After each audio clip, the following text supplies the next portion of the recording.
movies and games and TV shows, the Cinemaniacs podcast. Welcome back, everybody, to the Cinemaniacs podcast. I am your host, Maceo, and as always, I am joined with my co-host, Matthew. And again, we're here to talk movies, games, and TV shows. So, starting off, some pretty cool news. The Hollywood Walk of Fame. Did you see this? This just came out like a couple... Like an hour ago. Yeah, my Twitter feed was basically just like spammed with like, a bunch of this. Yeah. Yeah, it's a bunch of people were just indoctrinated into it, including Chadwick Boseman, the late great Chadwick Boseman. Very late for sure on that. He should have had one, way before. But so Chadwick Boseman, Michelle Yeoh, Chris Pine, Kevin Feige, Chris Meledandri, who is the president of Illumination, Gal Gadot, Christina Ricci, and Maggie Gyllenhaal. Some pretty good names here. Yeah. Only one I'm like, is the Illumination president. Yeah. Is like, come on, man. You made Mario once. It's like, so pretty cool news right there. Yeah. News overall this week, kind of dead. Yeah. We will fill the time with other things. Plus, we have some reviews to talk about. We got Asteroid City. We got the first episode of Secret Invasion came out this week. Yes. But let's hop right into the news. Starting off here, The Flash. It's not doing good. Yeah. It's not doing so hot. It's going down. Yeah. Apparently, it made, what was it, like 50 million or something, or 70 million at the box office opening weekend. Yeah, and it's like, I saw that it's like second week drop percentage was like the second worst in comic book movie history. Oh, that's... The only movie worse was Morbius. Oh, yes. Oh, it did worse than Morbius? Morbius... Yeah, well, yeah, it did... No, Morbius did slightly worse than... Oh, it's so Morbius did... It's second worst, It's though. still, like... It's still, though, it and Morbius are in the same sentence, so it's like, it's bad. Yeah, it's kind of crazy. And it's funny, because the movie truly, I don't think, was as bad. No, definitely not. As, like, the box office performance might make you believe. But it's so interesting, though. It is, and it is clearly probably because of the main actor and all the behind-the-scenes stuff. Yeah. But also word of mouth, people being like, yeah, this movie sucks, but also people who already didn't want to see it, who, because of Ezra Miller, now they're not going to, definitely, So, people that were maybe on the fence about seeing it, I don't want to go see it, but I do kind of want to see it, I just don't want to see it for Ezra Miller. Mm-hmm. Oh, the movie's bad? I'm not going to go now. Yeah. So, it is very strange. It's kind of sad, It's like it's interesting though, because like Michael Keaton, there's like a whole there are some cameos and stuff like that. It's the end point of a certain like saga for DC. Right, like an era of DC. Yeah, it is really weird. It's weird that it's doing so bad, but also kind of understandable. Yeah. However, as bad as it's doing is kind of a shock. Yeah. But still, definitely fallen on its face for the last DCEU movie. Yeah, for sure.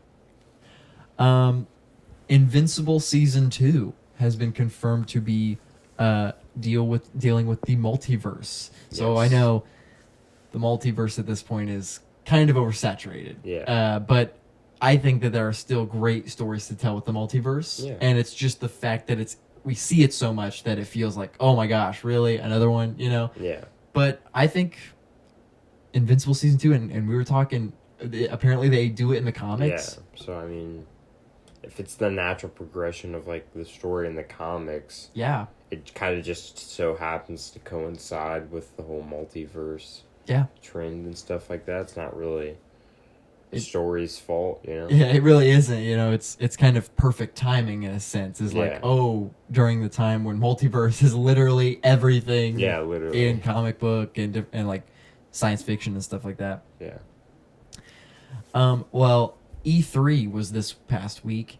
Unfortunately, there was nothing at E3 that thrilled me, but there was also a Nintendo Direct. Yes. And we got a bunch of new Nintendo slated games, including Pikmin 4, which, I mean, I haven't played any of the Pikmin games, so I have no idea what to expect from that. Yeah. All I know is that there's like a new little dog character that they showed off or whatever. Okay. So Pikmin 4, there's new Pokemon Scarlet and Violet DLC. Yeah. I'm sure that's probably what are you excited for that? Yeah, I mean, because I know you play it. It's a fun game, but I don't know. I guess the DLC is gonna have to draw, because I mean I played it when it came out and I played it for a while, but I haven't played it like really since a whole lot. So the DLC is definitely gonna have to draw me back in, you know. Okay, yeah. Well, we got Detective Pikachu Returns. What it doesn't look very good. The trailer right off the bat, it does not look very good. Detective Pikachu, not the movie, but the game Detective Pikachu, is not very widely known at all. In fact, I think it's a Japanese only game. And so with the movie had come out a long time ago, I don't know why it took them so long to make a sequel to this game. Yeah. But I guess with the movie that came out a few years ago, they thought, let's bring back Detective Pikachu, and it just doesn't look that exciting at all. Yeah. A new Peach game. There's a new Princess Peach game, and this is the first one since her first solo adventure in Super Princess Peach. I believe came out in like 2002 or something like that, 2003. Yeah. I mean, Peach is a character that is so like one note in the games, you know, with, I mean, obviously they're all kind of one note because they're very simple characters. Yeah. But I think it's fun Peach getting her own adventure. It's fun being the character that doesn't usually get time in the sun, you know. So I think there's a lot to do there. A port of Dark Moon, Luigi's Mansion Dark Moon from the 3DS. I believe this is the first 3DS port to Switch. Mm-hmm. I think. I don't know if that's entirely true, but that's definitely the one that I am noticing first. That's a lot of fun. We used to play that when we were younger. I did, and the online was a lot of fun. We would my family and stuff would get together and play it, and it was a lot of fun to do that. It's probably the only good part about that game.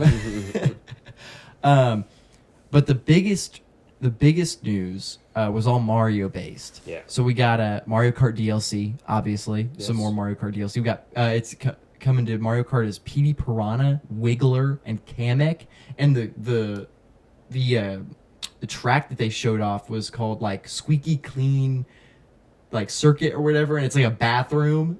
Wow. It takes place in like a real life like bathroom, and they're miniature and stuff. Okay. It looks like it's interesting. We got a Mario RPG, a remake of Mario RPG, a game that I have always wanted to play, but I don't have a Game Boy, or not Game Boy, but a GameCube. Yeah. So couldn't play it, you know. And they're porting it to Switch, and it's an entirely new remake, you know, graphics upped, everything. Yeah, it's all. I even heard that they're going to be adding like new parts into the game in general, like just new things for the game. Like new things. I would assume incorporated with the old stuff as well. Yeah, so that's going to be a very, very exciting like remaster. You know? Yeah, that's awesome. If they are doing that, it's like, why not? You know, you're already remaking the whole game. Add some new stuff. You know, why not? I'm really excited for that. But the biggest one was Super Mario Bros. Wonder. Yes. Which is the newest Mario 2D game and the first Mario 2D game to not be called New Super Mario Brothers. The first one? The first one since since New Super Mario Bros. On the DS. So 2007. So it's been a while. We've had many years of new Super Mario Bros. Yeah. And even the newest Super Mario Bros. Is old. You know, it's like, come on. This one looked interesting. I saw him like turn into an elephant or something. Bro, he turns into an elephant at the end. He eats like an elephant cherry or whatever, an elephant fruit, and he turns into an elephant. The art style is like, again, 2D, but also 3D at the same time. They're like front facing, but running sideways. Yeah. here we go. It almost looks like a gaming version of like Into the Spider-Verse with how they're like kind of changing the animation style and making it look more like flat. Like it looks 3D, but it's very flat, you know? Yeah.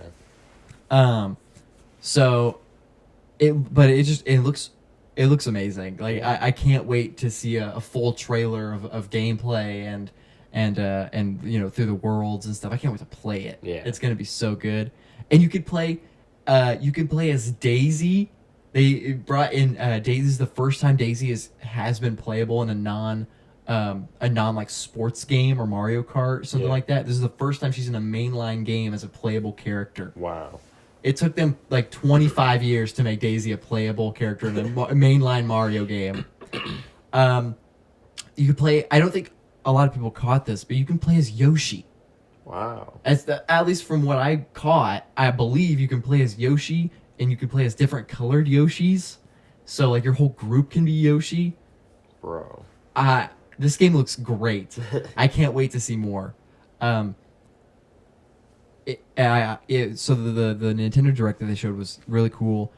But was there anything at E3 that you saw? The only thing that really like sparked my interest was the new Bethesda RPG game that they're coming out with, Starfield. Yeah. It's like a big space exploration game and stuff. It's confirmed that it's gonna have no physical disc available. So it's at all completely online. Yeah, it's completely online. Even so, you can even buy like a collector's edition and get a steel book cover, like collectible. Yeah. And there's no disc to put in it at all. Wow. Yeah. So it's not like necessarily huge news, but it's just interesting. Like this could be like the direction that, or this kind of, I mean, this is the direction that gaming is heading. It is, yeah. The death of physical discs and even the death of disc trays and consoles. Yeah. That's another thing that this could like continue to is like, well, if no one's making discs anymore for games, why should they put the extra work in to make the disc tray in the console? Right. Yeah. Which is kind of unfortunate because, I mean, I love collecting physical items. You know, like I'll buy, like a movie or a game, and I'll still have the online version, but I still want like a physical copy to be like, just, you know, look at the games that I have played that I own. You know, it's like, I don't know. I like physical versions. And it's also, like consoles with disc trays and stuff, they can also service as like movie players. As like DVD and Blu-ray players, and if they remove that, then that's it's what like I use. Purely streaming at that point. That's what I use to watch my movies right now is my PS4. So it's like, I don't have a DVD player or anything. Yeah. So, and I watch, like I own all like the MCU movies on DVD and or on Blu-ray, and I have Disney Plus, but I would much rather throw in one of my discs. Yeah. You know, that opening menu and stuff. It's like, I don't know. It's just, I like it better.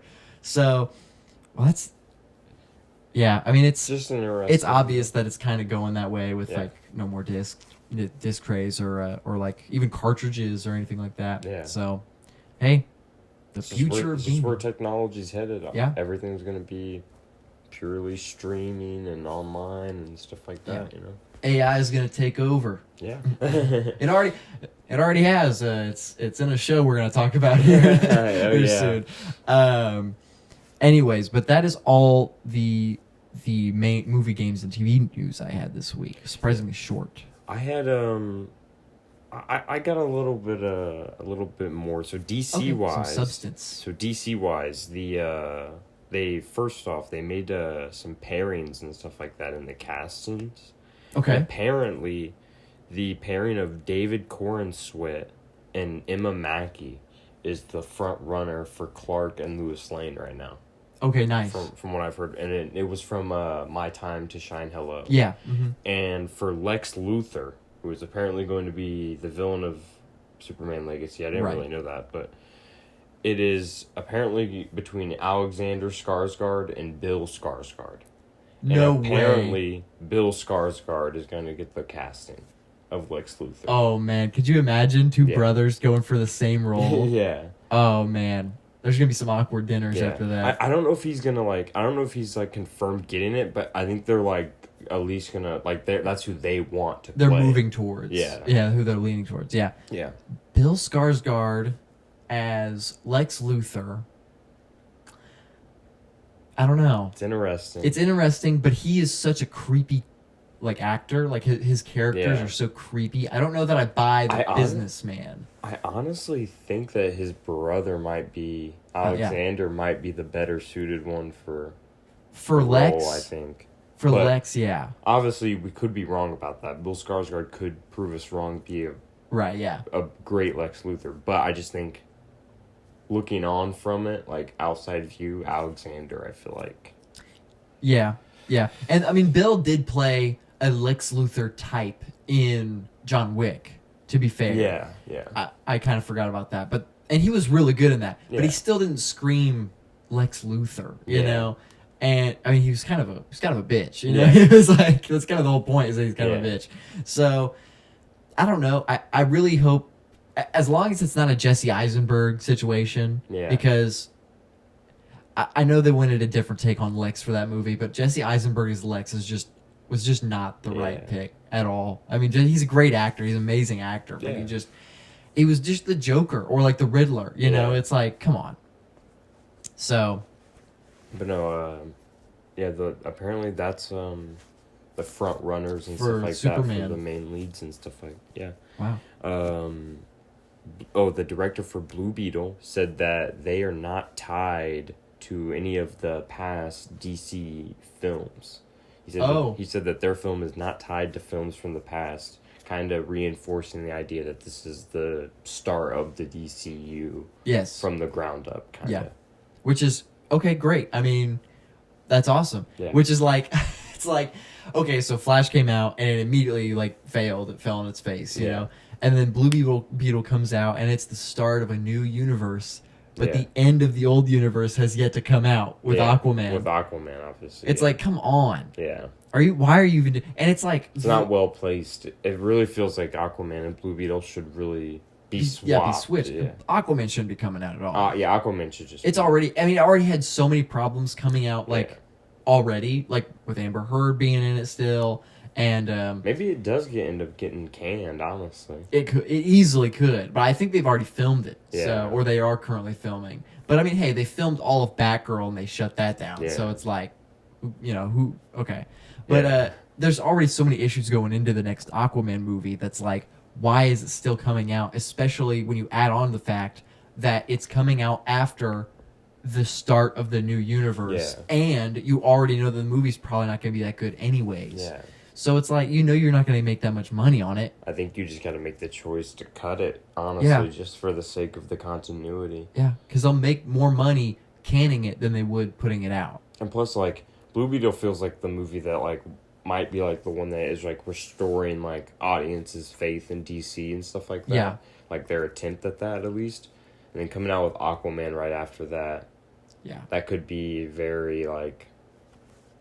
just lose him forever kind of deal, it could be like it genuinely, because the Flash was kind of supposed to be that. It was kind of like, oh, they can make good movies, you know. And to be fair, the Batman was like a restored of faith kind of. But also that's the thing though, is I don't get how. And Joker as well. I mean, and Joker.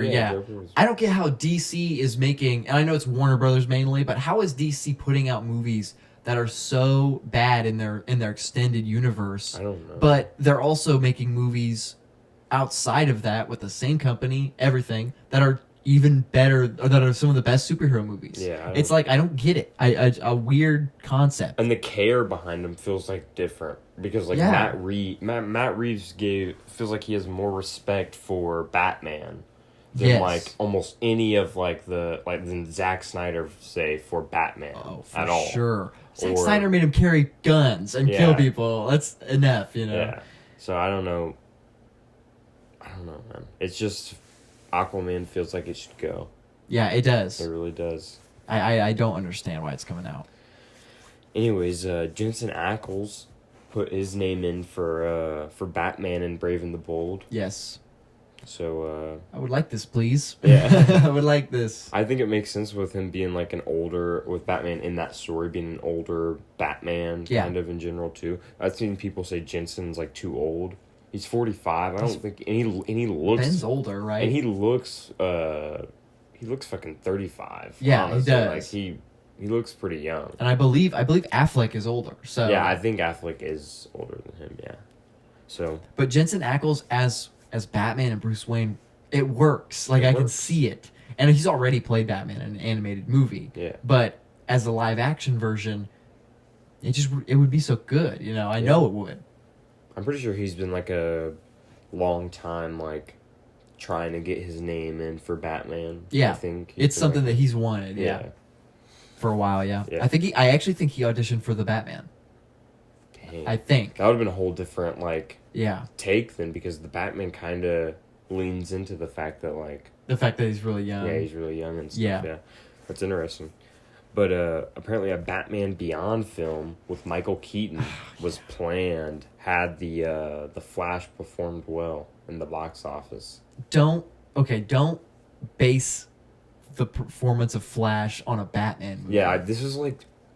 It's two different... Michael Keaton was one of the best parts of the movie. Yeah, this sounds amazing. Yeah, a Batman Beyond movie with Michael Keaton as old Bruce, bringing in Terry McGinnis. Terry McGinnis, bro. And that black and red, bro. Yes. That in live action, the skin suit where it's like it's his mouth actually talking and stuff. Yeah.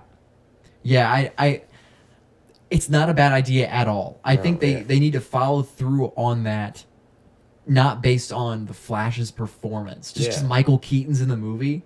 I mean, that's like if they put Tom Holland in Civil War and they were like, well, people didn't receive him well in that movie, or this movie wasn't received. Yeah. So we're not going to make the next Spider-Man movie. Yeah. And you could easily just say that maybe this is like, I don't know, maybe this is like before the events of The Flash, like in terms of Michael Keaton's universe and stuff like that. You could just be like, oh, this was however long before The Flash. And you could, yeah. It doesn't really tie itself to The Flash that much, you know? Mm-hmm. Yeah. Apparently, the Netflix live-action One Piece show is it got a huge budget around it, a higher budget than huge scale shows like Game of Thrones and Mandalorian. Wow! So they Netflix has thrown, and it's they've thrown some money into this. Yeah, it's their biggest budget thing, right? Yeah, this is their biggest budget show, I believe. Yeah. Bigger than Game of Thrones and Mandalorian. Yeah. Mandalorian got Disney money. Yeah. It's got Star Wars and Disney money, so it's it's a lot of money. And Game of Thrones was literally HBO pooling all their money together. Yeah, for one show. Let's make one good show and put all our money into it. Yeah. And that's crazy. Yeah. Because a lot of people have also been like, oh, this is just it's just gonna be a throwaway Netflix. No, Netflix is gonna be promoting the hell out of this show. Yeah, yeah. This cost them a whole lot. Yeah, this cost them a whole lot of money. I'm guaranteeing you a chunk of that is going to marketing. Yeah. Yep. So, and it's people are saying it doesn't look good, but live action anime doesn't always work in the way that you want it to. You got to realize that sometimes anime is a little cringe, and it's when it's put to live action, it's not going to always adapt very well. Yeah. And so when they do it pretty much perfectly, it seems like they are, with how hard they're going in accuracy, it's going to be a little cringe. Yeah. It's going to seem a little cringe anyways. For sure. The first poster for Sofia Coppola, who is Francis Ford Coppola's daughter. Yes, yeah. Her next movie, Priscilla, starring Kaylee Spaney and Jacob Elordi as Elvis. Yes. This is a movie about Priscilla Presley. Yeah. And has been a huge controversial movie because it's probably going to portray Elvis in not a very good light. Definitely not a very good light at all, I'd say. And especially coming right off the back of Baz Luhrmann's Elvis movie. Yeah, the Elvis movie. It's very interesting. But Priscilla Presley herself has said that this was a really good movie and stuff like that, and that it felt really, it told her story, I guess, that, you know. Mm-hmm. So maybe it's gonna be a movie that's a hard pill to swlow kind of thing. It might be. It might be. And I mean, a lot of people already have it out against Elvis anyways. Yeah. For how he got his music, how he got his career started anyways, kind of stealing from African American culture, And And he did, and we know he did. There's no denying it. But at the same time, that's not the worst of it. The worst of like what you could say he did is this story with Priscilla. Yeah. Which is him being a 22-year-old man and trying to, be wed this 14-year-old girl. Yeah. And he did, Yeah, he did. Yeah. And it's like there's some questionable things about Elvis. Rock stars are weird. Yeah. Rock stars are weird. They're not normal people. So it's like.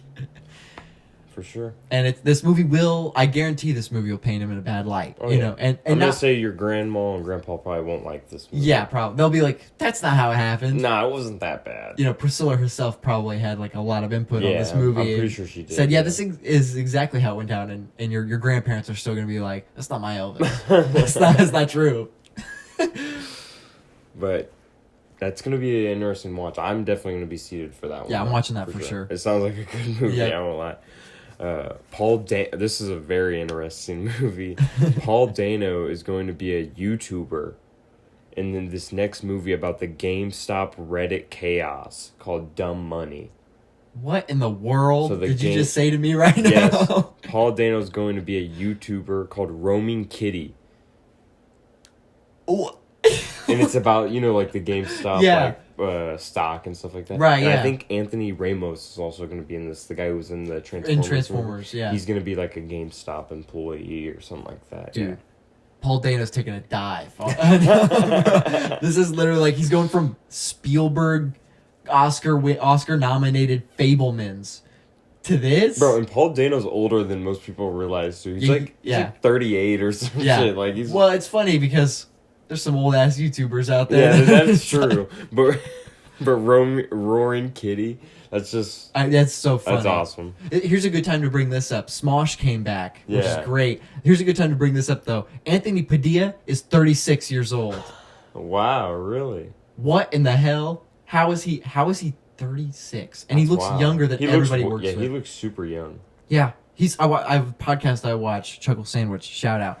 Both the guys on that podcast, they look older than him, and they're like 10 years younger than him. That's crazy. Yeah, bro. he has aged gracefully. So, okay, but Paul Dano in a YouTuber movie. Okay.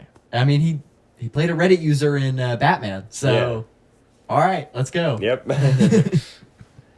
The director for John Wick, Chad Stahelski, says that the conversation about Oscar and Oscars for like stunt workers and stuff like that has been getting a lot of traction apparently within the Academy in the past couple of months. So there could have been some real progress made towards that in the Oscars. We could see that in the future, I guess. Some best stunt work. Yeah, best stunt work. Yeah, I mean maybe even best stunt double. Best stunt double, yeah. Stunt double, yeah. Stuntman, stunt woman, human being, stunt person. That should be. I mean, obviously that should have been there from the beginning. I think, but especially with John Wick, that's out, and wouldn't Keanu win best stunt double or something? Because he is like, I don't think he has a stunt double. I don't think so. Yeah, I'm pretty sure he did. I don't know if he did all of them, but I'm pretty sure he did majority of his stuff. Well, like he fell down the stairs and stuff like that. Yes. Oh yeah, he did that like 6 set of stairs or tumble. Yeah, but this best stunt work definitely, because obviously that's like it's either one person or a team of people that train the actors and stuff. Those people definitely deserve awards. And even like best like fight choreography. Yes. Stuff like that. Yeah. Because it's like John Wick is a great movie, but it wouldn't be half as good if the action wasn't as good as it is, you know? It's like, that's the whole point of it. Yeah. It just has a great story to back it up, you know? So that's awesome. Yeah. Great progress. M. Night Shyamalan, his next film is called Trap. It's described as a psychological thriller set at a concert. And we can put that one back. I'm not a fan of M. Night. He's only made like one good movie. Yeah, I think it's safe to say that he's probably not going to be making I genuinely think the 3 movies that he's made that are like good are Sixth Sense, Split, and Unbreakable. And that's probably it. I'd say he's a hit or miss director, but he has so many misses that it's hard to say that he's a hit or miss director. And some of them are bad. I mean, old. Yeah. Old. Like, Knock at the Cabin, that wasn't that bad. Knock at the Cabin wasn't awful. But Old was awful. Old was something to behold, for sure. It was not good. Oh, and he made Last Airbender. Oh, so yeah. he made, like, the worst movie ever made. So. Yeah. Can't forget that one. Oh, no, you can't. Apparently the directors for the God of War project for Amazon Prime, I don't think this has been confirmed if it's a film or a show or whatever, but apparently Dwayne "The Rock" Johnson is the leading front runner for Kratos. No. Apparently. This hurts to hear that they are actually thinking about getting Dwayne Johnson instead of Christopher Judge, who is he is the actor for Kratos. He stands in for. Bro, give me Dave Bautista before. Oh, Dwayne definitely Johnson. before Dwayne. Yeah. Oh, and Dave has been earning his like name as an actor, especially like with Knock at the Cabin and stuff. Yeah, he would definitely be a better pick overall than Dwayne. But honestly, it should be Christopher Judge. It just. Yeah.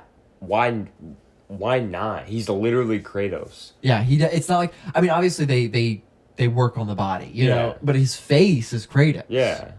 So they're obviously going to like, CGI some of the muscles and stuff like that. The body, the muscles. I'm just so that is a horrible that his name's even like in the conversation. The fact that they brought it up, he's like a bald guy. Yeah. Big bald muscular guy. Like even the beard, he wouldn't look good with a long beard. Not that kind of beard, no. No. I mean, we've seen Hercules and him in Fast 5 with that long goatee. It's like, no, it doesn't. It doesn't fit. And the last bit of little side news I got is Ridley Scott's next film, Napoleon, which comes out this year, starring Joaquin Phoenix as Napoleon. Yeah. Got a runtime of 2 hours and 27 minutes. Nice. So, good sized movie there. Yeah. Very, very chunky movie. I think that's November or December. I think it's like end of the year. Yeah. Okay. Yeah, that's exciting too. Some great movies coming out soon. Yeah. Man, we got. All right. Well, now we can hop into any Marvel news that we had this week, which was hardly any. Yeah, but, kind of few and far between here. Yeah. The first bit of news that I have is some news came out about Across the Spider-Verse, and I chose this article specifically because it is incredibly over the top. The first word is damning. Damning Across the Spider-Verse report reveals 100 artists quit amid brutal working conditions. Okay, so let's look at that. The quote says, over 100 people left the project because they couldn't take it anymore, but a lot stayed on just so they could make sure their work survived until the end, because if it gets changed, it's no longer yours. I know people who were left on the project for over a year, who were on the project for over a year before they left. And now they have little to show for it because everything was changed. They went through the hell of the production and then got none of their work coming out the other side. I mean, it sounds, it's like, okay, I heard that the working conditions were they were like, we were working 11, 12-hour days. And I was like, welcome to the real world. So does everybody else. We all work 11 to 12-hour days. Yeah. I don't know. I mean, animation work conditions it's always been like not that great of working conditions in terms of like news and stuff. Yeah. What we know. So I don't know. It's just it brought my attention a little bit. I don't know. It kind of obviously the conditions and stuff like that. That should be like that should be a focus, like just in general for big teams of people and stuff like that. Their conditions and their working environment definitely should be a focus. But at the same time, like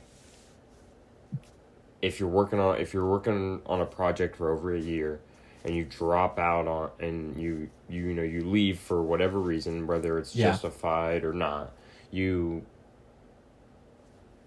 can't there's not really anything you can do. It's like if your stuff gets cut out of the film or changed, then.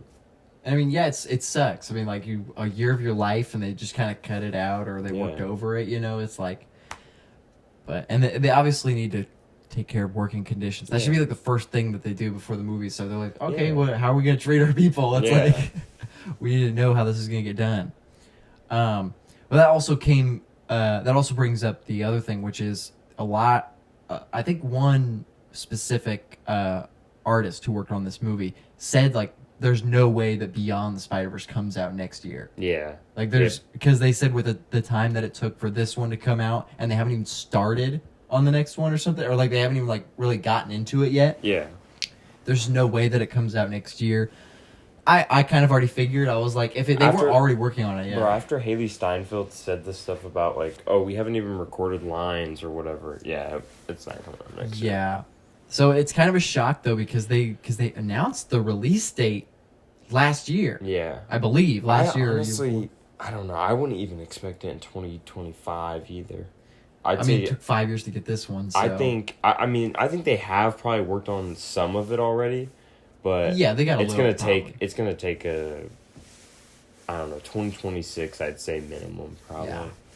Yeah, I mean that sucks because they left this one on a cliffhanger. Yeah, really big cliffhanger. Yeah, huge cliffhanger. So we'll see though. That's. Hey, to be fair, there were 3 years between Empire Strikes Back and Return of the Jedi, which that's what they kind of compared this to. Okay, yeah. So 3 years. That's not too bad. It's not awful. Yeah. It's definitely a wait, but it's not awful. Well, also, there's not going to be a Hall H panel for Marvel this year at Comic-Con. They're not going. My guess is because they might, for Disney Plus Day, for D23, well, that's not Disney Plus Day, but D23 is their own Comic-Con, kind of. Their own presentation like stuff. Expo or something. Yeah, Disney Expo. And my guess is that they're saving what they have for there because, of course, Disney's gonna want to show off their own stuff. Yeah.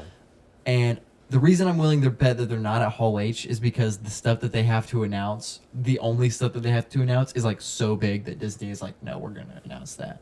And it's probably Fantastic Four cast. Yeah. I think we're getting there. It's like it's almost time to hear some news about it. So. And at this point, there's no Hall H panel this year, but we get Marvel news all the time, so we'll hear some stuff soon. Yeah, for sure. My favorite news this week. Oh yeah. El Muerto delayed and Bad Bunny left. What? Yeah. Bad Bunny left the project. Yeah. So not only is El Muerto delayed from any production whatsoever, Bad Bunny, the main actor, has left the project. Oh, I bet it's done. It's not happening. It's definitely not happening. In fact, I actually thought it already wasn't happening, but I had to go recheck to make sure what it said, and it said it was just delayed. So I thought they had already canned it. Yeah. But so it's delayed, hopefully forever. If he left as well, I kind of feel like you lost your main actor on a movie nobody wants to see. They probably just said delayed, because they don't want to say, oh, we canceled it right away. Oh, especially because people would automatically associate it with like the Kraven the Hunter trailer release and stuff that, So don't want to detract too much from that. But I imagine shortly after, or maybe a decent while after Kraven comes out, we'll probably get the full announcement. Probably, yeah. Which is good. This was a movie that didn't need to be made. So it really, it did not at all. In the weirdest news that I saw is Ben Affleck. Apparently, there's literally nothing backing this up. I just saw it rumored, and I was like, "Why is this a rumor?" I heard that he was spotted on set. On set, yeah. Okay, so Ben Affleck is rumored to be coming back in Deadpool 3 as his version of Daredevil, and this could easily be another Doctor Strange situation. Yeah. I'm not believing this until there's a set photo. Yeah. Until there's like literally confirmation. Something, yeah. This is definitely something that Ryan Reynolds would do to be like, let's get the bad Daredevil back in our movie. Yeah. And then it's like, and Ben Affleck would definitely probably agree to work with Ryan, Yeah. So it's like, but that just makes, it's so weird. because it's a multiverse movie, you know, did this rumor start because of that, or was he actually seen? Probably, yeah. I mean... So, right now I'm just like, that's kind of dumb, but if it happens, it's hilarious, and I like it. Yeah. Yeah. And kind of backing off that, apparently, I have a rumor, kind of same deal, nothing super backing it, but apparently Lady Deadpool could possibly make an appearance in Deadpool 3. I mean, again... And obviously the casting for Lady Deadpool it's written in the stars. Yeah, it's Blake Lively. It's Blake Lively, yeah. It's, and if they don't do that... I mean, Ryan is literally a writer on the movie. He gets to say if his wife is in it or not. So, why not? Just do it. And they kind of just fit perfectly, kind of, with that chemistry, you know, like that banter back and forth. I feel like... It just makes sense. I mean, it's like, if you don't do it, you're never going to. Yeah, it's literally right there. Yeah. It's been there for a little while now. Yeah. And the stars align. They're married. They're perfect for each other. They have kids and everything. They have kids. She's a perfect, like Lady Deadpool variant to his Deadpool. And it's a multiverse movie. Bro. And they're multiverse characters. Like, Lady Deadpool's from a different universe. Bro. Yeah. We could see Kid Deadpool, Dogpool.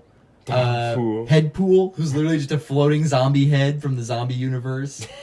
I mean, there's a lot of possibilities with this movie, and that is one that I think they would really miss if they don't do. That would be awesome, man. I mean, Blake it's so perfect. Yeah. It's so perfect. Yeah.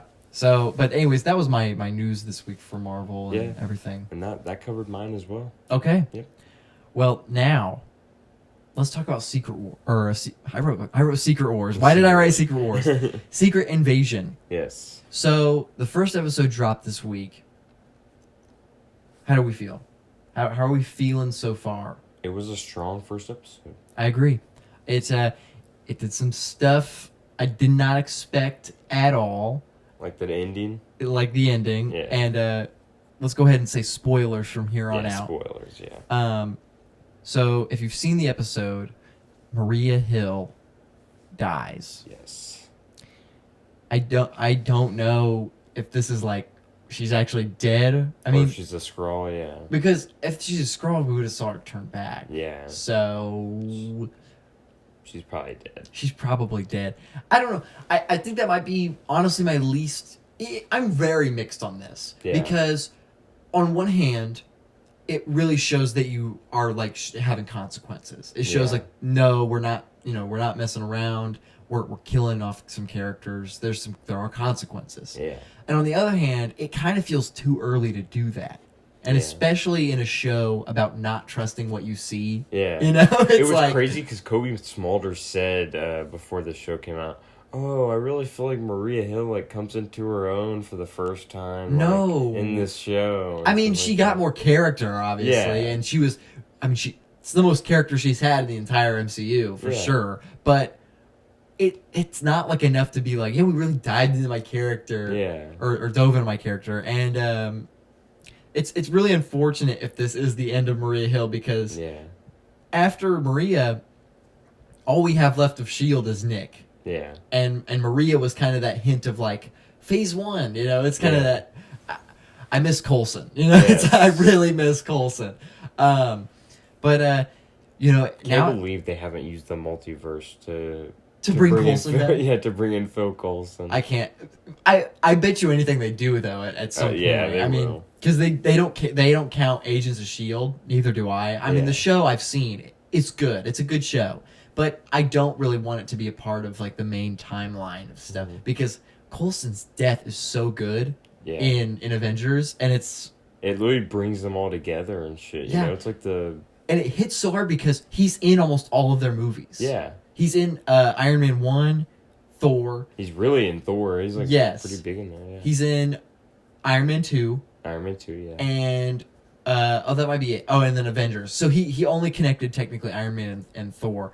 But he's in 3 movies before Avengers, so it feels. And they use him in Avengers though with his love for like Cap or Captain whatever America. With the cards and stuff. I think they do connect him decently with the rest of them. That's true. And Hawkeye and Natasha, obviously, they both work with S.H.I.E.L.D. Yes. frequently and stuff like that. Oh yes, they connect him and Widow and Barton in Thor, and in Iron Man 2. So yeah, and they don't really ever connect him with Hulk, but he has he's like the person that makes the call that says, Natasha, you get the big guy, you know? Yeah. So he has a connection to all these characters in some form or another. Yeah. So his death is so impactful and meaningful. Oh, yeah. So to bring that character back, it was like, come on. Yeah. I mean, it was perfect. It was like he literally has a connection to every single character in this movie.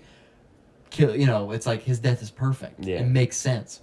And Maria is somewhat like that now because she has a connection to most of these characters now. Yeah. But her death felt so like, oh, okay, so we're killing off a character at the end of this episode. You know, it's instead of setting up the next episode to find out what happens next, setting up for, like, if she died in the third episode, she could have easily been a big death this season to happen towards the end. To be like, oh wow, this show has a consequence of like a character died towards the end of it, but instead it's right at the beginning, you know. Yeah.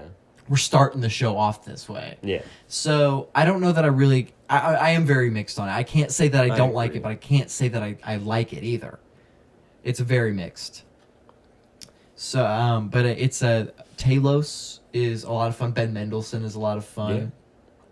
Obviously, Samuel Jackson is so far doing a great job as Nick Fury again.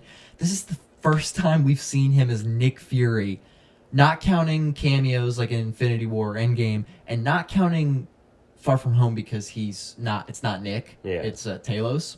This is the first time we've seen Nick Fury be a character since Age of Ultron, which is 8 years since we've seen Nick Fury be a character.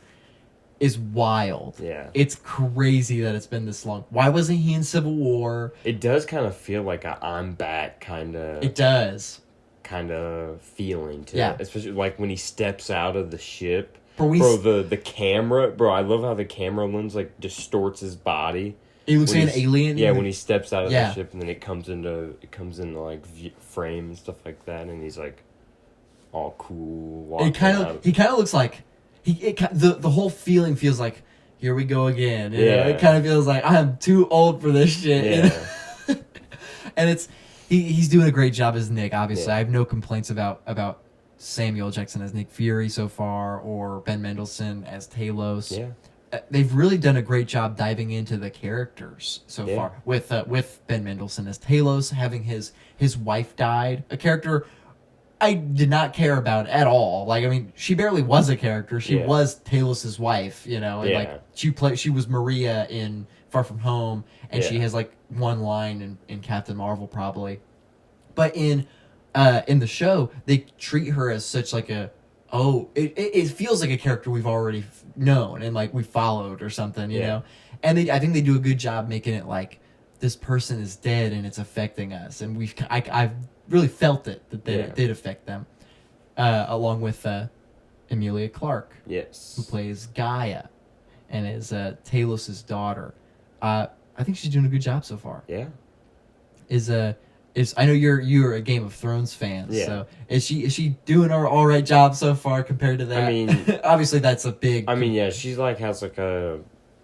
It's like a different because it's like a whole string character arc with Daenerys. Like she like is like embedded into Game of Thrones, right. You know? She's not as embedded into Marvel as she is into Game of Thrones, obviously, because Marvel's way bigger. Yes. But definitely, I think you feel the quality in her performance for sure.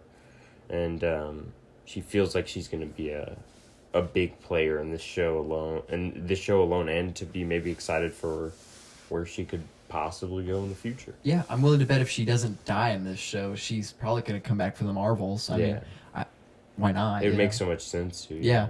And the villain of the show, Gravik. Yes. Or however they say it, Gravik or whatever. He is he's played by Kingsley Ben-Adir. Yes. Who I think has said one line so far. Yeah. And he's pretty menacing already. Yeah. He's already like, this guy's different. It's funny because he was in the Dungeons and Dragons movie actually. Was he? Yeah, and he played like a paladin. Like he was like a a lawfully good like paladin, like he's like a hero, like a typical hero. Yeah. He's also in The Gray Man, and he played the one guy that like threw the coffee on the on his window in the office. He's always raging and stuff. Yeah. So I don't know. I kind of like this guy. This guy's acting and stuff. I need to watch more of his stuff, obviously, but he has a decent range. I think. Like this year alone, he's playing the villain in a Marvel show and a kind of heroic figure in a D&D movie. Yeah, and stuff, which by the way, I clowned on before, but I need to watch it now. Now that we're actually playing D&D, I actually need to. Okay, I'll actually watch it. You know, what I mean? It's definitely not like earth shattering or anything, but it's a fun. Well, okay, so let's talk. I do kind of want to ask you about that. Does that movie feel like a D&D session almost? It doesn't necessarily, like, I think you definitely get more out of the movie if you're like familiar with a lot, like some of the references that they can make within the world of D&D. Right. So like they reference like places and like some monsters and stuff like that. Yeah. But on a base level, it's a pretty enjoyable movie. It's Michelle Rodriguez's best movie like in 20 years or something, because she's only been like Fast and Furious. Yeah, she's only done Fast. Yeah, it's like her best movie in however long. That's hilarious. I don't know. It feels like a cliche adventure movie, but actually has like some like funness and heart to it a little bit. That's nice. Yeah. But anyways, Secret Invasion. Yes, which Kingsley Ben-Adir. Yes. Again, he's done barely anything so far. However, he's done a lot because he killed Maria Hill. Yeah. So we have a reason to not like him. Great start of like okay, I don't like this guy. Yeah. But also, we don't know anything about him yet. We literally know absolutely nothing about him except he is a rebel leader. Yeah. And he's so far I can feel that he is a villain. You know, he feels like a good villain so far. Yeah. So I don't really have a whole bunch of opinions on him yet because we haven't seen a bunch of him. Yeah. But he so far seems like he's doing a good job. Yeah. The Everett Ross. Yes, we got that. So I was gonna ask you about this actually. Do you think that that's all we see of Everett Ross? Like, is it just that pop in kind of cameo? Like, oh, you thought it was Everett Ross, but at the end of the episode it says guest starring Kobe Smulders. Yeah. So maybe she is dead. Yeah. But it also says guest starring Martin Freeman. Yeah. So maybe that is his only part in the show. Yeah. Which is like, come on, utilize him. Yeah. Martin Freeman. He's really done anything. Wasn't he even in the poster or something? I could have sworn I saw him in a poster or something like that. Well, Don Cheadle's in the poster too, and he was in this episode for like 1 minute. But I have a feeling. Well, some people. Okay, so I've heard that there's going to be like a big Skrull reveal. It's probably gonna be Rhodey. Bro, they can't do that, bro. Because I mean, they have to make this show feel impactful. You know, Maria's death is sad, and it's like, oh, a character we followed for a long time is dead. But it will be different if it's like Rhodey has been a Skrull the whole time. Bro, I would die on the inside. Bro. If they said Rhodey was a Skrull from a certain point, yeah, like maybe like after Tony's death or some shit. Maybe he took some time off after Tony's death. Yeah, I could see that. I'd even say, hold up. Okay, so they never address the Iron Patriot thing. Yeah. So Iron Man 3, he's Iron Patriot, but then he goes back to War Machine. Yeah. They never address the fact that he goes back to War Machine. What if the Skrull that is Rhodey became Rhodey while he was Iron Patriot and didn't kind of catch on that he was Iron Patriot and only had the memory of War Machine, or a recent memory of War Machine? Something that would maybe mess up the fact that, oh, okay, well, he's called War Machine. I'm going to go be War Machine now. And nobody questioned it at all. We just kind of thought, okay, well, he's just War Machine again. That would be a great way to call back that. And I think also not make it so he was, like, never a person. You know? It'll suck either way. It'll definitely suck either way. But they definitely got to soften the blow. They cannot do since Iron Man. Like, well, I've seen some people say that that's how they're gonna justify the actor change from Terrence Howard to Don Cheadle, which they don't need to do. They don't. You know how they did it in Iron Man 2? He came in and he said, "It's me. I'm here to deal with it." And it's literally the entire I'm a different person. But imagine Terrence Howard was the real Rhodey. The whole time. Don Cheadle was the Skrull. No. And that even doesn't make sense, though, because why would the Skrull not just be Terrence Howard? You know what I mean? Right, yeah. If he was really taking after Rhodey. I wonder if Rhodey turns out to be a Skrull, I wonder if we see flashbacks to the first Iron Man movie with him in place of Terrence Howard. That would be interesting. I'd like that a lot, honestly. Because Terrence Howard is not Rhodey. You know, even if he continued to be Rhodey, he's so flat. Like, he's so, Tony, hey, man. You know, it's like he's so flat. He's not Don Cheadle. He's clearly there for a paycheck. You know, out of all the cast, Terrence Howard was there for a paycheck. Yeah. But Don Cheadle loves the movies and characters. Like, he actually has fun doing this role. If he didn't have fun with it, he wouldn't have done it for 11, 12 years now, you know?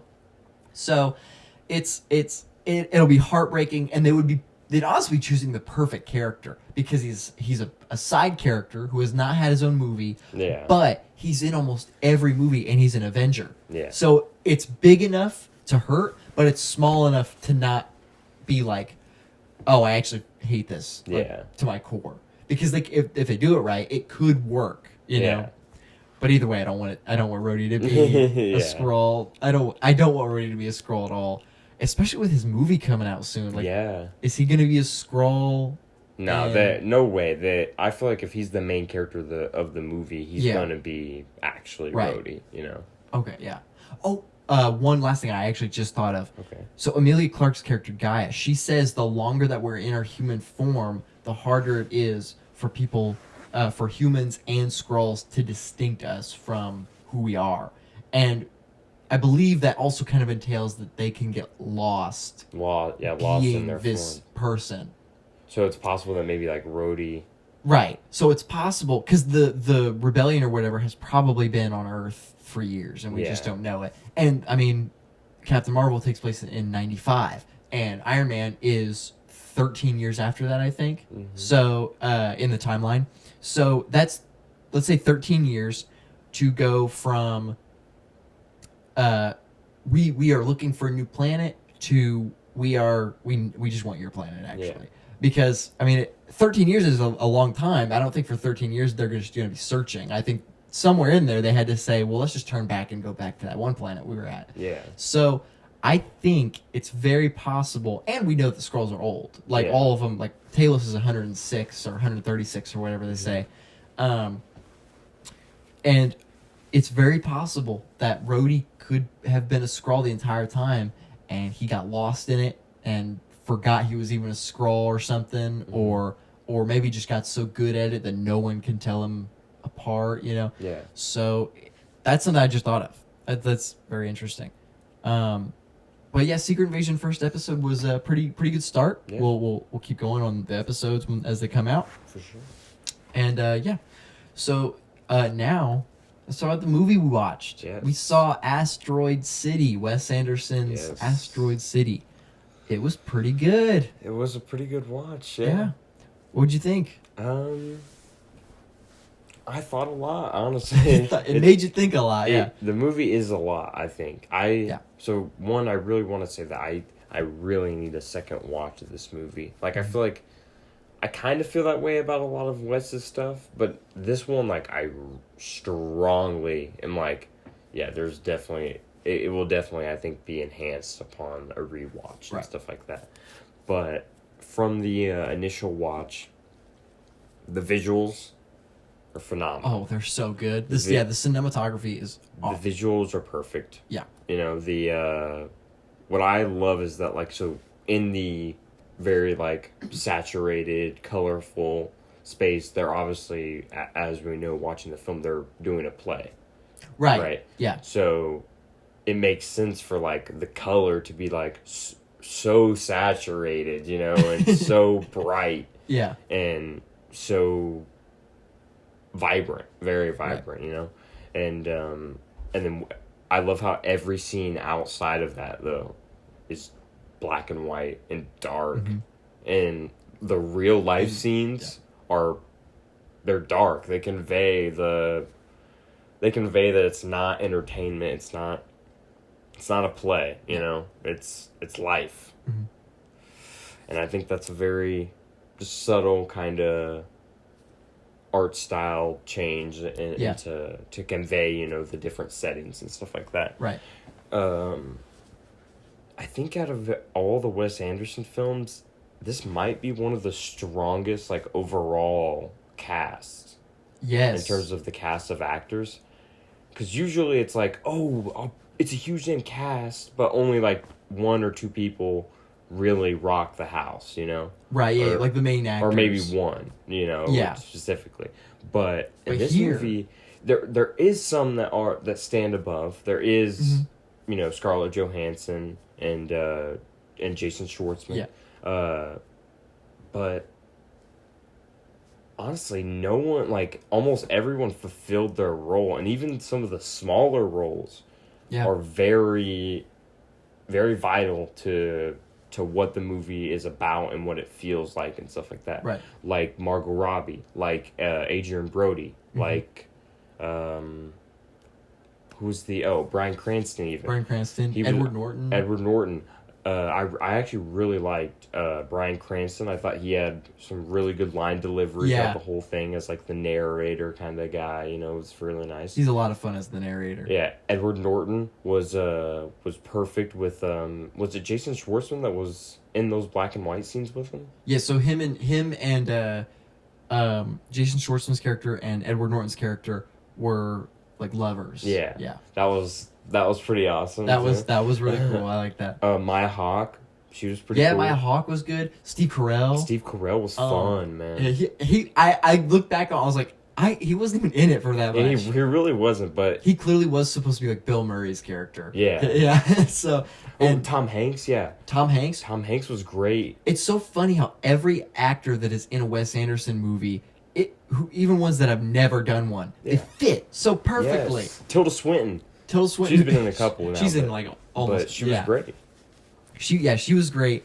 The cast of Kids was a lot of fun. Yes. The young guy, the guy that plays the main son. Yes.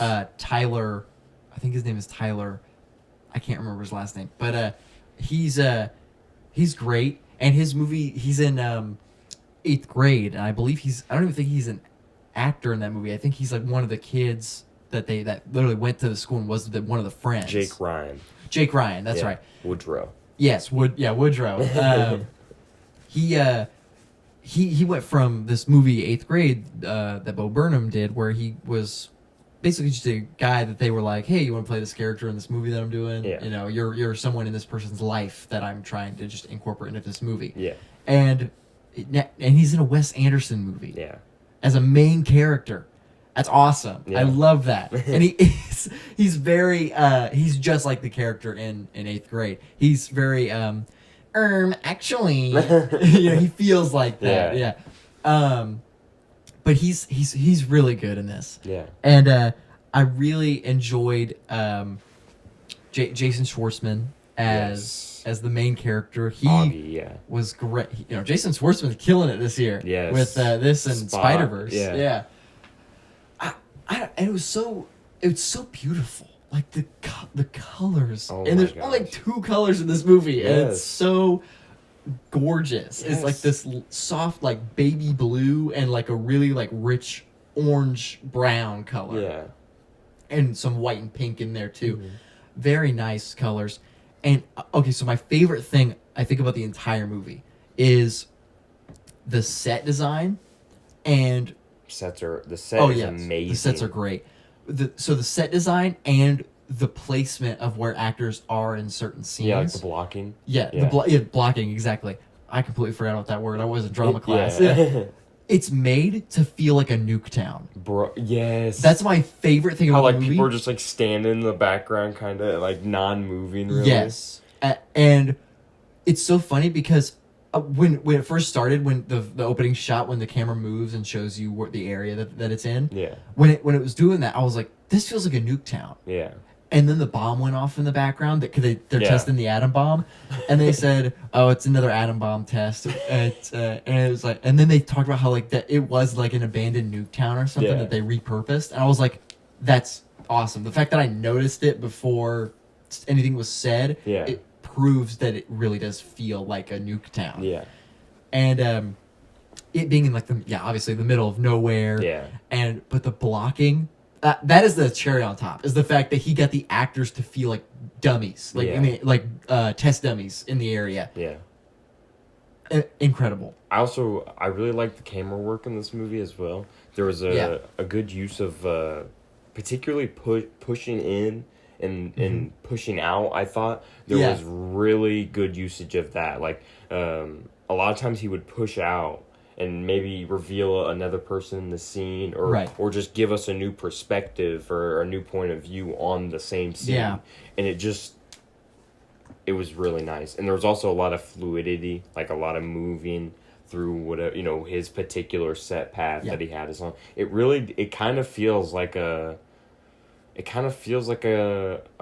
carnival ride in some sorts, where it's like we're on Wes Anderson's little set path that he has us on, and we'll just... It does... we just kind of let and enjoy the ride, Right, I didn't even think about it. Like, it feels like we're sitting, like, in an actual, a ride of some... I'm trying to think... amusement park ride,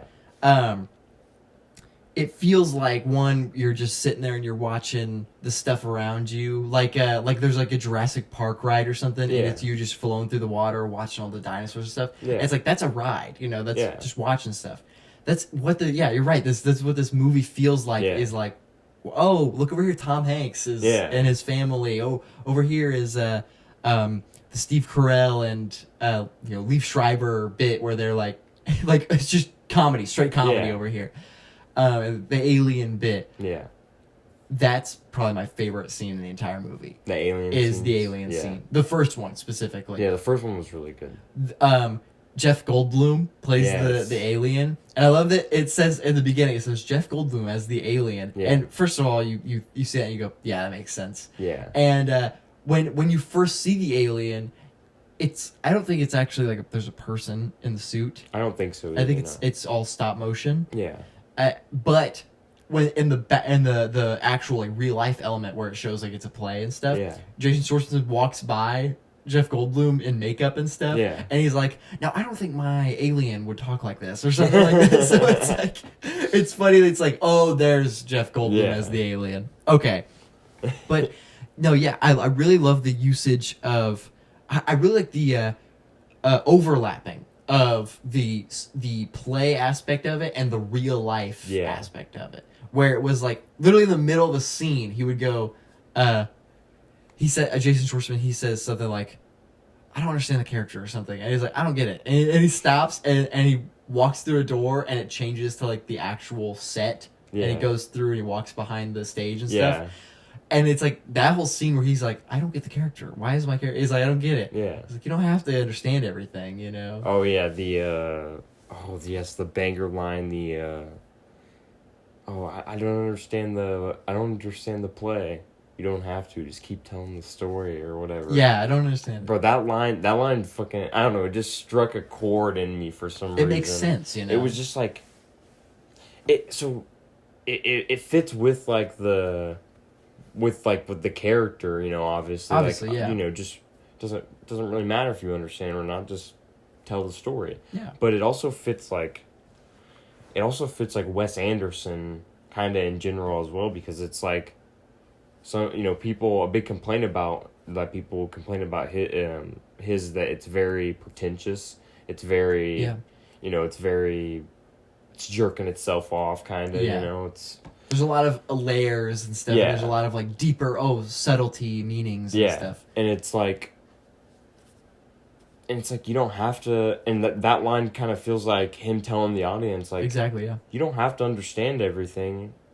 You can just have fun along the ride, you know? You can interpret things in your own way. You can catch what you want to catch. You know, it's like, It doesn't have to be the deepest thing in the world if that's not how you like see it or interpret it, you know? And it's hilarious because that's exactly what I was thinking while I was watching the movie. I was like, this is really layered. I hope I'm catching everything. I don't think I am. Yeah. And when he says that line, I'm like, so I should have been doing the whole time is like just watching the movie, you know? It's like I feel like that's the thing that we like, and it's not just his movies, just movies in general nowadays. People are too caught up in like trying to understand every single facet of the movie and stuff like that.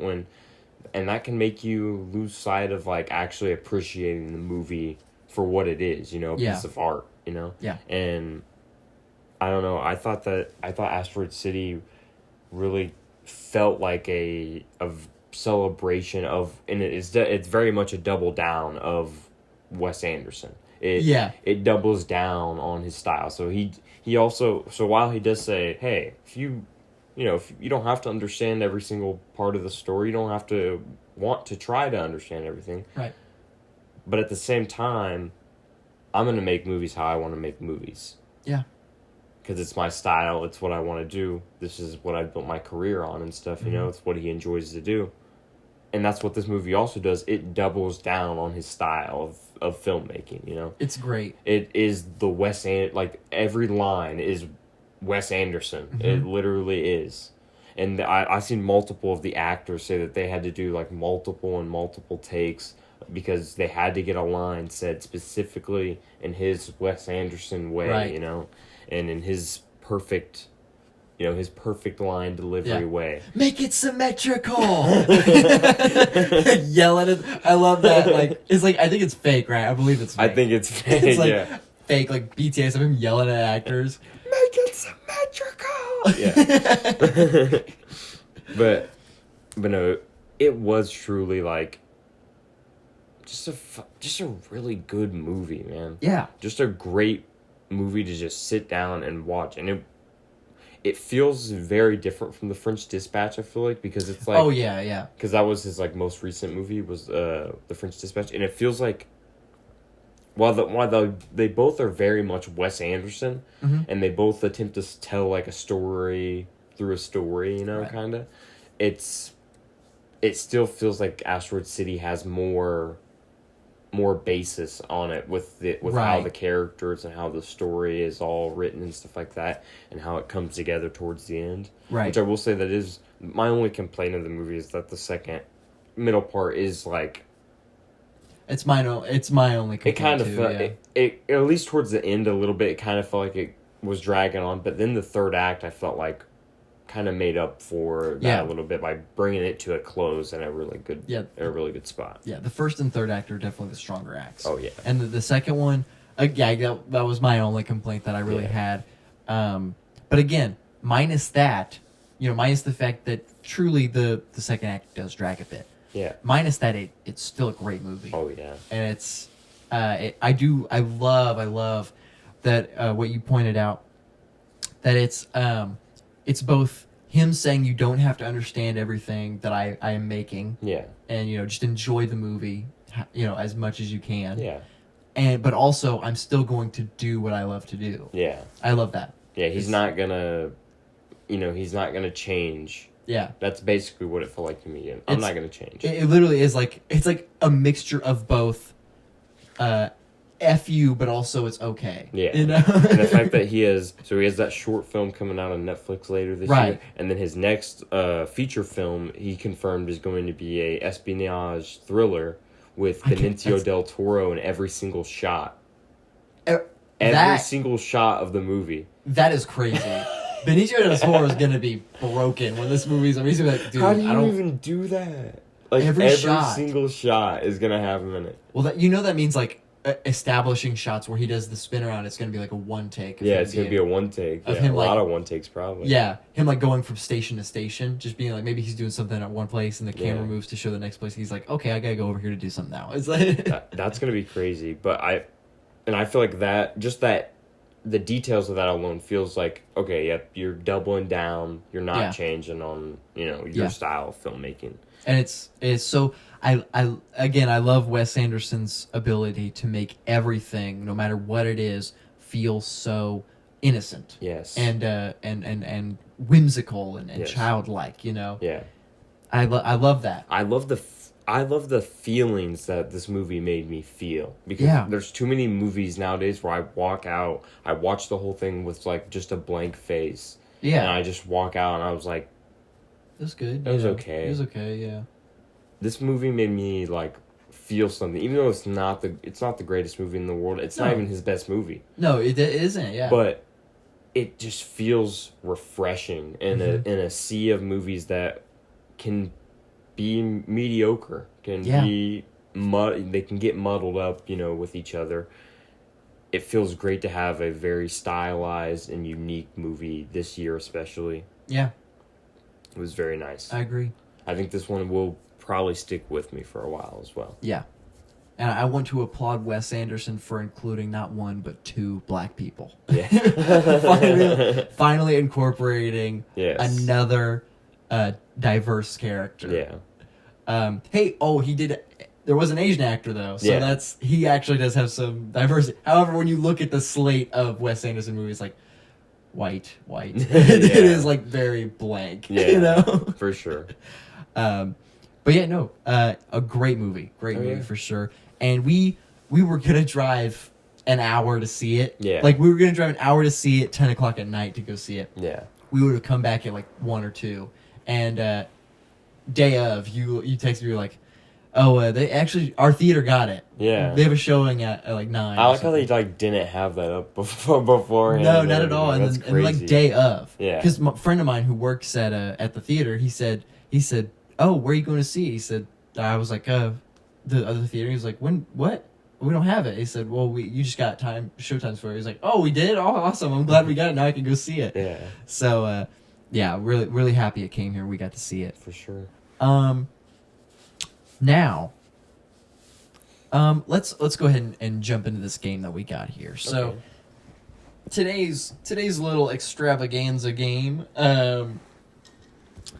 we're going to guess movies based on bad descriptions. Yes. So, this should be interesting. And these are descriptions that either, we come up with or we found on the internet or something. Yeah. I personally came up with all of mine. Okay. I personally did not come up with any of mine. But these are bad descriptions, and they can be for characters and something that is about the movie to make you guess the movie. Yeah. So, okay. So we can go ahead and start off here. And you can go first if you would like. Okay. So I got... Okay, I got man-child learns to be an adult. Great. Man-child learns to be an adult. Man-child learns to be an adult. That can be so... I feel like that could be so many movies, but at the same time, it's probably a very specific movie that makes total sense. Man-child learns to be an adult. Okay, I'm gonna guess that this is an Adam Sandler movie. I'm gonna guess that this is an Adam Sandler movie. This is every Adam Sandler movie. Is it really? Yeah. every Adam Sandler. No way. The description was literally every Adam Sandler movie. It's true. I just thought that was very fitting. I love that. All right, my first one is Asian person uses butt plug for transportation. Everything Everywhere? Yeah. Okay. Everything Everywhere. Okay. Mine are fairly simple, but I put more effort into the creativity of the description rather than the actual thing. Yeah. Okay, a young man forcibly binds other men and photographs them for money. Oh, man. I feel like I know what it is. Oh, you do know what it is. Okay, read it again. A young man forcibly binds other men and photographs them for money. It sounds crazy and scary, but I wonder if it's like, it's not actually crazy as it sounds.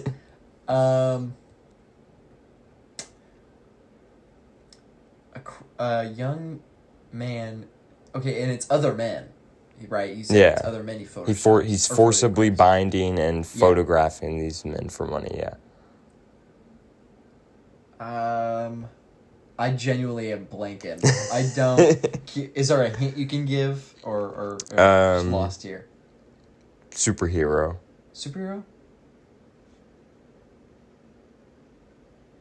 Wait.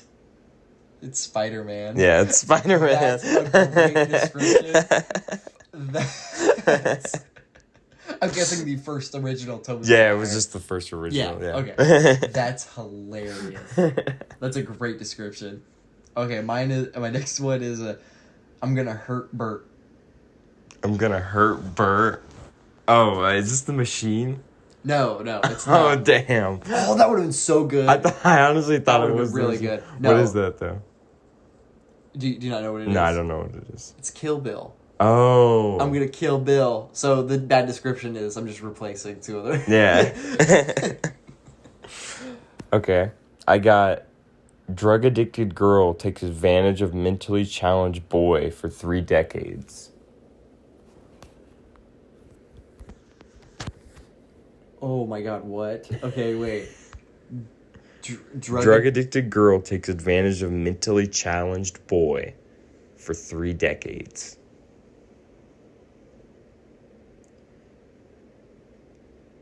Not Benjamin Button in it, right? That's not Benjamin Buttons. Okay.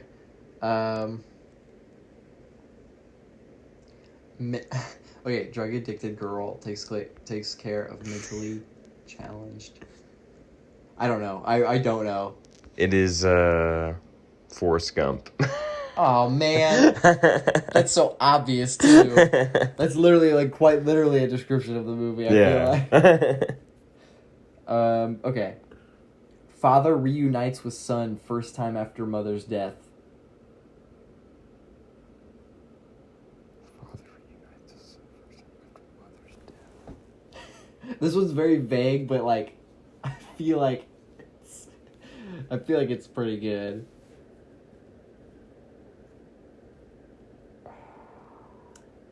That father reunites with son first time after mother's death. I'm just gonna say Star Wars Empire Strikes Back. Yeah, it is. Nice. Yeah, it is. That's awesome. Yes, Nice. that is what it is. It's Empire Strikes Back. Nice. Okay. Paranoid billionaire afraid of immigrant. Afraid of immigrant. Paranoid billionaire. Afraid of immigrant. Oh, it's Infinity War, or isn't it? No, it's not Infinity War. Is it an Iron Man? No, it's not. Okay, I thought maybe. But you're on track. Okay. With the comic book movies. So. Batman? Is it immigrant? Is it The Dark Knight? No. Batman vs. Superman. Because Superman, he's an alien. So I literally was thinking of, because I was thinking Iron Man and Thanos. Yeah, that fits too, technically, yeah. So, okay. Dang, that's a good one, Batman v Superman. That's so good. Okay. Bruce Wayne, if his parents lived. Bruce Wayne, if his parents lived. American Psycho? Yep. Yep. That is it's so funny too because he's a psycho. Batman is crazy. He dresses up as a bat, but he's a good guy because his parents died. But if his parents lived, he'd probably be a wacko, crazy killer. That's crazy. Anyway, I got talking frog convinces son to kill his dad. Convinces son to kill his dad. Talking frog feels like it would be obvious. Is it a Muppet movie? It is Muppet-like. It's Muppet-like? Okay. Talking frog. Is it Kermit? No. It's not. Okay, so it's not. Okay. Talking frog convinces son to kill his dad. What description is this? Trying to think of movies where a son kills his dad. I can't even think of it. I literally can't think of one right now. He technically doesn't.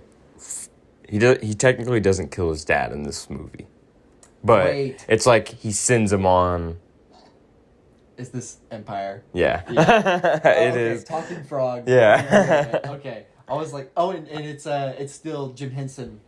Muppet puppeteers. Yeah. So, yeah. Okay. That's why I said Muppet-like. Yeah. Yep. And it's Frank Oz who plays Yoda, and Frank Oz is like Jim Henson's best friend, and he's Fozzie Bear and Grover from Sesame Street. Damn. He's Miss Piggy.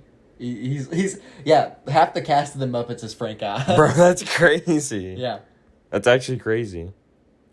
Okay, my next one is Jake Gyllenhaal doxes child. Oh, this is definitely Far From Home. Yeah. Dox's child. Bro, I love the... I don't care, bro. I love the one meme of him just, like, screaming into, like, the camera or whatever, and it's, like, the doxing him of, like, his entire IP address. His information, his social security, credit card number. Yeah, that's so funny. Oh, my gosh. Okay. Group spends 9 hours returning jewelry. Is it Oceans? Is it an Oceans movie? No. It's not? Because I know they steal, but... This is a group of movies, though. It is a group of movies. Yeah. Returning. Group spends 9 hours returning jewelry. Group spends 9 hours? So I'm guessing it's probably 3 movies. It's probably... Yeah.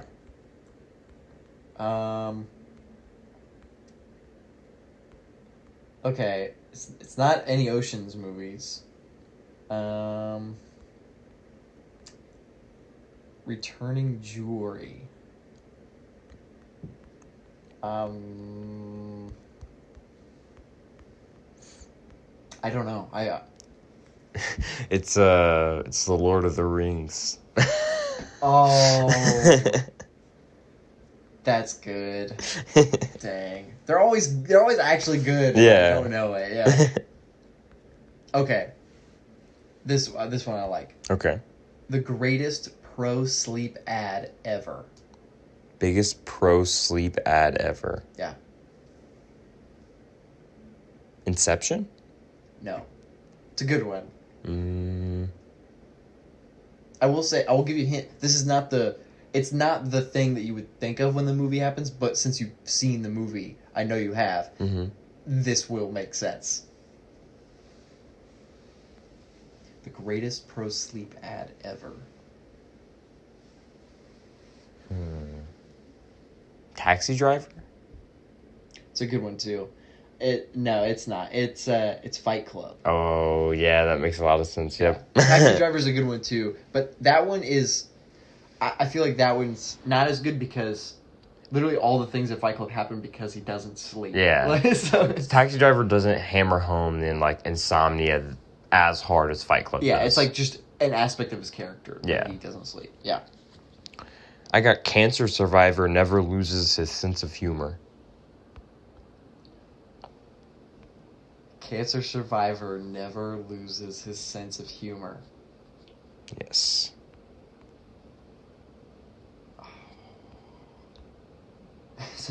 Is it Breaking Bad? It is. It's not. No, it's not Breaking Bad. Cancer survivor. What movie has cancer survivor? Okay, it's not like...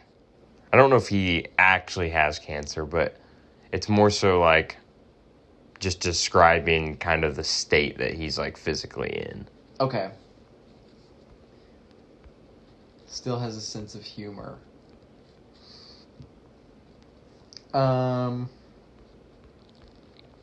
You are familiar with this movie. Very I am. familiar. And it is a comic book movie as well. Comic book movies, okay. Oh, cancer... Okay, so... obviously not cancer, but... loses his sense of humor. Is it Love and Thunder? No. It's Deadpool. That is so obvious, and I didn't Bro, that makes me mad that I didn't get that one. I haven't seen Deadpool, so I forgot he had cancer. Like, I forgot all about his cancer. Damn. Okay. Man attempts to stop young boy from saving his father. Man attempts to stop young boy from saving his father. Oh, Across the Spider-Verse. Damn it. Yeah. Yeah. Why are you so good at this? I know mine have been fairly easy, but that one I thought was... That one's good, though. Yeah. They've all been pretty good. I got cultural appropriation in space. Cultural... Thor Ragnarok? No. Dang. Cultural appropriation in space. Space Jam? No. Okay. In space. Sci-fi. Big sci-fi movie. Big sci-fi movie. Heavy CGI. Is this a comic book movie too? No. It's not? Okay. Blockbuster, though. It is a blockbuster. Oh, Avatar. Yep, Avatar. Yep, that's good. That's a good one. Is it the first one or the second one? It was just the first one. The first one, okay. My last... I guess the second one's more It's culture appropriation. All right, my last one is man leaves galaxy to get some time away from family. Man leaves galaxy to get some time away from family.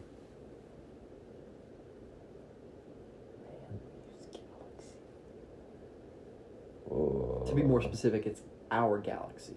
So man leaves our galaxy to get some time away from family. Okay.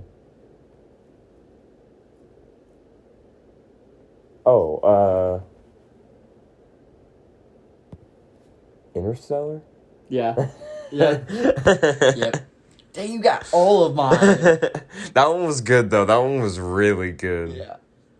Thank you. I low-key was thinking The Martian for some reason. For some reason. He's Matt Damon. I knew it was a space movie, though, because, like, the galaxy. So, yeah. But, obviously, in The Martian, he doesn't leave the galaxy. Yeah. He's still in our galaxy. Matt Damon could have been The Martian, though, because he's Yeah. Yeah, that's true.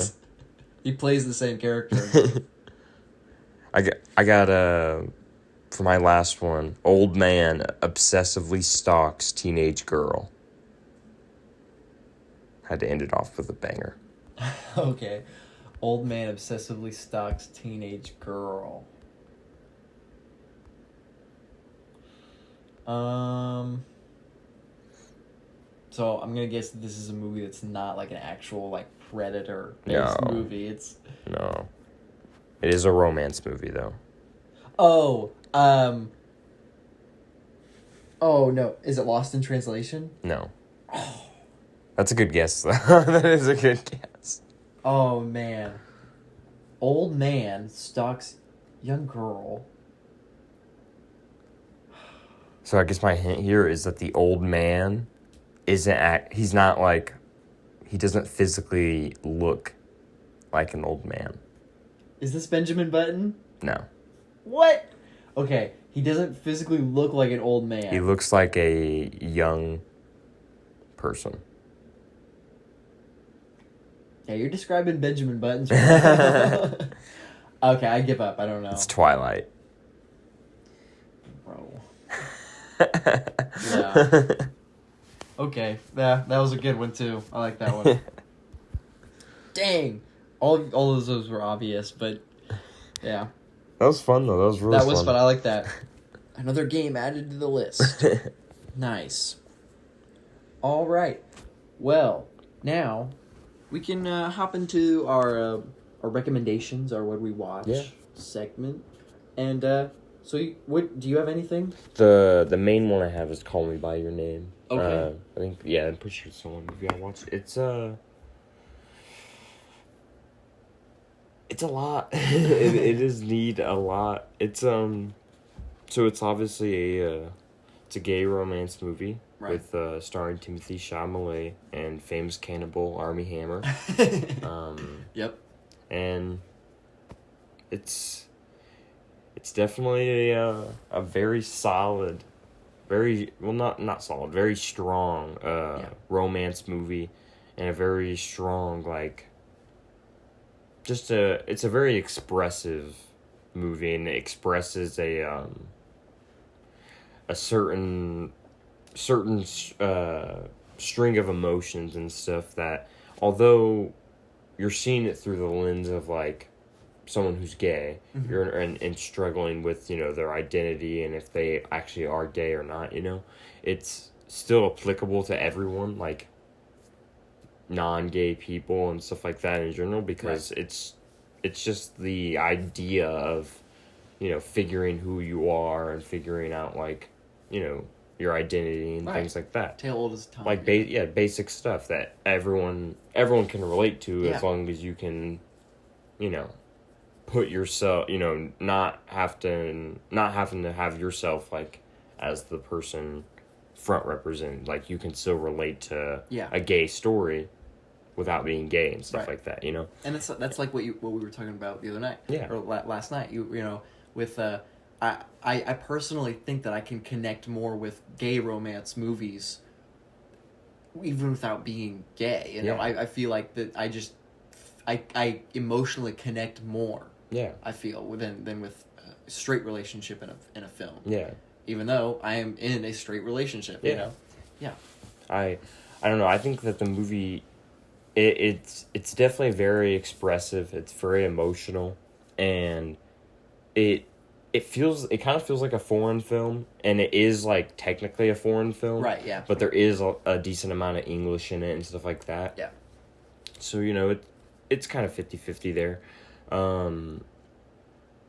But yeah, it's really a profound kind of expression of a very applicable spectrum of emotions for young people, and especially obviously for if you are gay, you can relate to the movie even more, because that's the basic emotions that it's that they're going through and stuff like that, and that that even makes it more applicable on that level. And it's a movie that deals with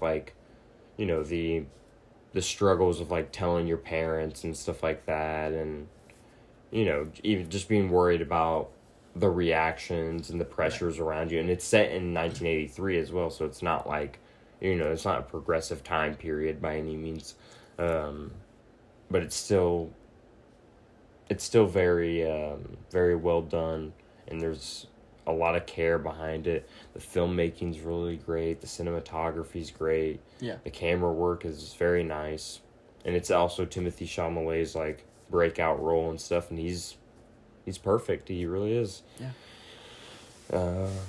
I absolutely recommend it to literally everybody. It's what did you give that one? I ended up giving it a 9 out of 10. Very, very nice movie. I absolutely recommend it to anybody. Yeah. Nice. I have two. My one, for some reason I don't have it written down. I have a different one written down. Is The Wolf of Wall Street. Yes. I watched.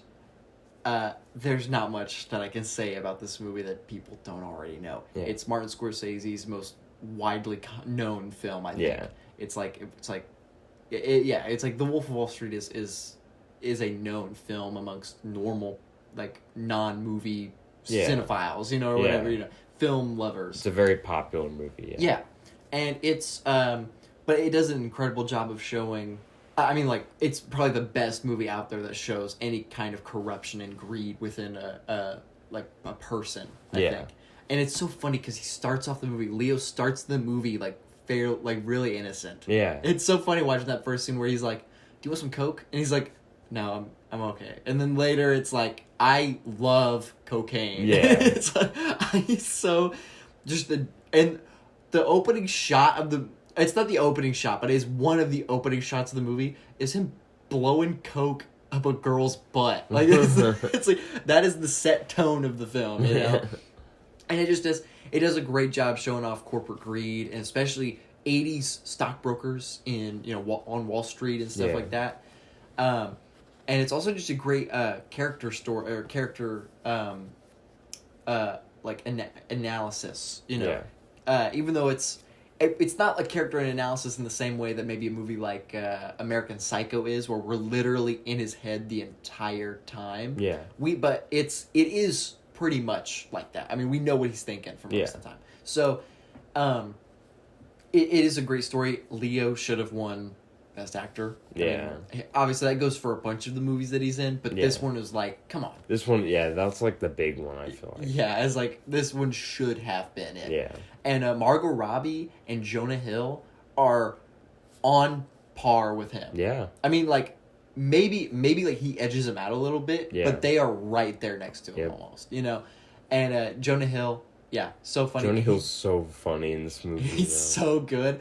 And I love that he's like kind of the antagonist of the film, at least towards the end. Yeah.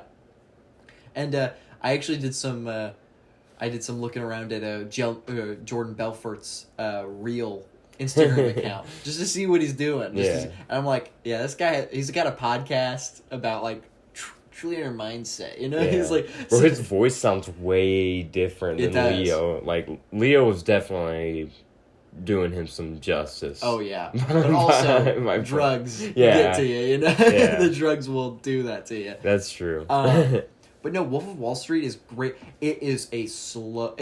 I don't want to say it's a slow burn, because that kind of sounds like it's slow and boring. Yeah. But you definitely feel the runtime of 3 hours. Yeah. Because an hour in, I thought I might have been almost done. I was like, wow, this movie's it's really long, and I've seen pretty much everything that I thought was in this movie. And I looked at the time, I was like, I've only watched an hour of the movie.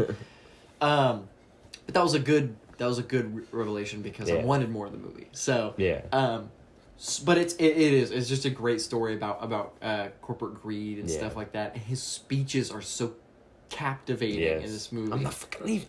Yeah, I'm not leaving. I'm not fucking leaving. It's so good. It feels like you're watching action happen whenever he's just talking. Yeah. It's so great. And I love how it's like the first like big, it's like definitely two parts of the movie, like the uphill part of his life, and then where he's like all having fun and shit, and then when like reality actually like comes crashing down. And I think the halfway mark of the movie might actually be when the cops come to the boat or something like that. Bro, that's a great scene. That's a great scene. But I think that might be like the halfway mark, and then from there everything starts. There's like like things have going starts down. Getting trouble. Yeah. But it's and it's so crazy. Like pretty much everything in that movie happened. Yeah. Like almost every little thing happened. Even the boat scene, the car scene, the Lambo scene, the Lambo scene when he's super drugged out and stuff. Bro. I love when he's like, when he drives home and he's like, all right, I got here without a scratch in the car, and the cops are like, did you go out driving tonight? Here's the car, and it's messed up. It is completely destroyed.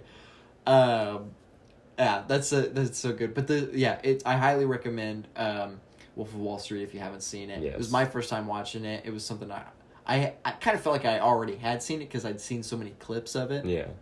But I definitely hadn't, because watching it is obviously way different than seeing clips. Mm-hmm. But definitely watch that. That's a must see. Yes. And my only other recommendation, and technically a mini review because it just came out, is Extraction 2. The sequel to Chris Hemsworth's action film on Netflix. The first film is famous for having the longest one take action sequence in like any movie ever. It was 12 minutes. Great scene. Incredible one take.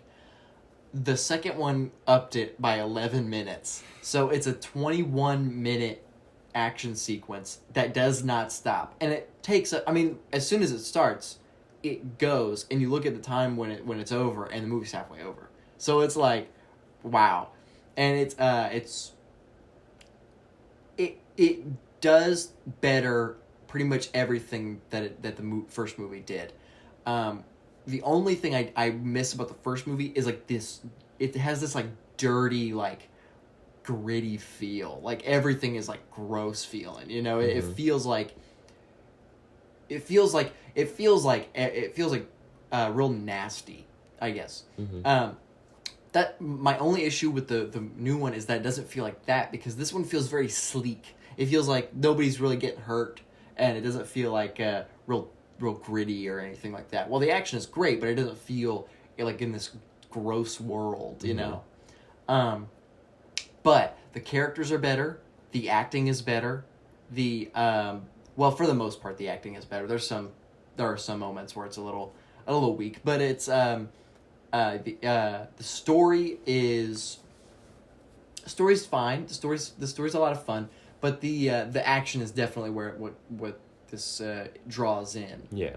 And I think what I like about the first movie is the first movie ends kind of like, okay, this is one movie and it's over unless people want a second one. This movie ends with, we're coming back with another one. Yeah. And I don't really like that because it feels open-ended. It's like, the last 10 minutes, I swear they rushed to like say, hey, we're going to make another one after this. So that's the only disappointing part. But for the most part, some great character work. Not like the best, but some very strong camera work for a Netflix film. Some character work and some writing. Writing is pretty good. I ended up giving that I think a 7 out of 10, 6.5 out of 10, something like that. It's better than the first one, but it's better. It's better than the first one. I think if you enjoyed the first one, I know you haven't seen the first one yet. Yeah. But if you have seen the first one, definitely check out the second one. It is a lot of fun. High octane, very high octane. Nice. Yeah, I gotta check those two out for sure. Yes, they're probably like a back-to-back watch. Oh, definitely. I would do that. Yeah, it's definitely just a very fun time for sure. Well, if there was nothing else, I guess we have come to the end of this episode. So I want to thank everyone for tuning in this week. Of course, if you want to find us elsewhere, you can find us on our Instagram page at the Cinemaniacs Pod, and you can find us separately at our Instagram page Instagram pages. I am at Maceo Movies. I'm at I am, but I'm at a lot of reviews. Yes. And you can also find us on TikTok, on Spotify, on YouTube, on Apple Podcasts. Everything. We're everywhere. We are under your bed. We're in your closet. We lurk around the corner. Yes. We're waiting for you. In the shadows. Yeah, wherever you are right now, we are there. Yeah. Trust that we're watching. Run. Run. Wake up. Thank you guys so much for tuning in this week, and we will catch you guys in the next one. Goodbye. Doo-doo. The Cinemaniacs Podcast.